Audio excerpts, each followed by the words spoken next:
75 वर्षीय एक शिशु को आपके बीच आमंत्रित कर रहा हूं इन पंक्तियों के साथ कि ये अलग बात है कि ये खामोश खड़े रहते हैं, जो बड़े हैं वो फिर भी बड़े रहते हैं, और ऐसे दरवेशों से मिलता है इनका शिजरा जिनके कदमों में कई ताज पड़े रहते हैं।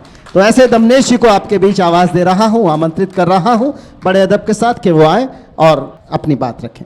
मंच पर विराजमान सभी हमारे बहुत ही सम्माननीय जो अतिथि हैं आज, और CL गुलाटी साहब जी ने जो मेरी बेनती कबूल की कि इस कार्यक्रम के मुख्य अतिथि के रूप में उन्होंने आना है। वास्तव में ऐसे दिन जो है सब कोई सौभाग्यशाली होता है जिसको इतने अपनों की जो है एक साथ ऐसी शुभकामनाएं मिलती हैं।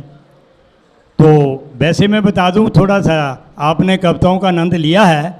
सबसे पहले तो मैं अपने प्रिय जो है अपने विनोद पराशर जी का बहुत बहुत आभारी हूँ, जिन्होंने इतना समय निकाला। आज ये ट्रू मीडिया की मैगजीन आपके हाथों में आ रही है, ये इन्हीं का मुख्य इसमें योगदान है। मैंने उनसे कैसे विचार विमर्श किया।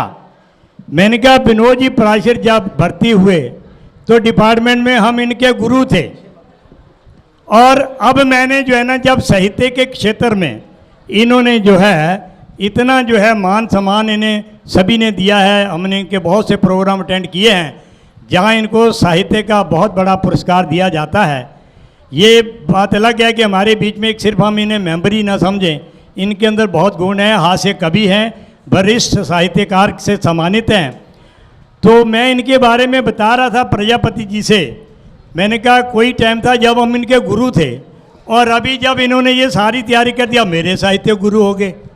कहते ये क्या है? मैंने कहा इन्होंने ये आपके बाद ये मेरे साहित्य गुरु हैं और गुरु के रूप में इनकी पूजा करूँगा।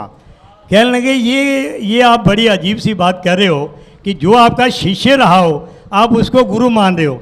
तो फिर मैंने ना अपने सन्नकारी मिशन की थोड़ी हिस्ट्री बताई, तो इन्होंने मेरा बहुत बहुत धन्यवाद किया। कहते क्या निरंकारी मिशन में ऐसा एक विचित्र एग्जाम्पल है आपके पास?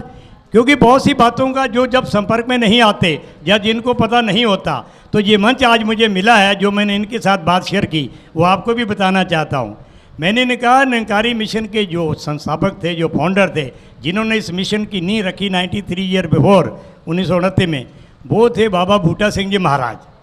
बाबा बूटा सिंह जी महाराज के बाबा अवतार सिंह महाराज जी जो है शिष्य थे। अब बाबा अवतार सिंह जी शिष्य रहे उनके, फिर उन्होंने अपने इनको गद्दी सौंप दी। तो बाबा अवतार सिंह जी महाराज गुरु रूप में, सदगुरु रूप में सामने आए, और जब ये सदगुरु रूप से सामने थे तो इन्होंने बाबा गुरबचन सिंह को गद्दी सौंप दी और 5 साल उनकी सेवा की शिष्य के रूप में। कहते ऐसा है? मैंने कहा बाबा अवतार सिंह जी महाराज पहले शिष्य रूप में रहे और उसके बाद फिर सदगुरु रूप में आए, फिर मुड़ करके शिष्य रूप में अपनी जिम्मेदारी निभाई, और बहुत ही सुंदर देन एक संपूर्ण अवतार वाणी लेकर गए हैं। वो कभी किसी साथी को चाहिए तो मुझे बता देना, मैं सब प्रेम बहन रूप से पहुंचा सकता हूँ। संपूर्ण अवतार वाणी के अंदर उन्होंने अपने जीवन का शुरू से लेकर अंत तक सारा एक्सपीरियंस बताया हुआ है। क्योंकि अगर वो कहते हैं कि गुरसिख क्या होता है, गुरसिख का क्या रूप होता है, तो वो उन्होंने अपना जीवन जी करके उस किताब में लिखा है। वो हमारा किताब नहीं है, वो निरंकारी मिशन का एक छोटा ग्रंथ है, उसको ग्रंथ के रूप में हम मानते हैं। तो ये इन्होंने बहुत इस बात के लिए मेरा शुक्रिया किया कि आप बड़ी विचित्र आपकी ये इतिहास है निरंकारी मिशन का। अब जो है जो बात मैं अगली कहने वाला हूँ कि ऐसा समय या ऐसा सौभाग्य किस किस को मिलता है जिसके ऊपर 3 फैक्टर लागू होते हैं, 3 फैक्टर जो है बराबर काम करते हैं, और तभी जो है ऐसा सौभाग्य मिलता है जब आप सब जनों का, अपनों का इतना साथ, इतना प्यार, इतना स्नेह, इतना अपनापन जब प्राप्त होता है। तो वो 3 फैक्टर कौन से हैं? सबसे पहला फैक्टर है प्रभु कृपा। प्रभु कृपा जो है सभी पर, प्रभु ने तो जिम्मेदारी ली है, आपको उत्पन्न किया है और आप जो है अपना जीवन जी रहे हो, लेकिन विशेष कृपा के पात्र वही बन पाते हैं प्रभु के, जो प्रभु के बनाए हुए बंदों से प्यार करता है। जो प्रभु के बनाए हुए बंदों से प्यार करता है, प्रभु उस पर विशेष कृपा करता है।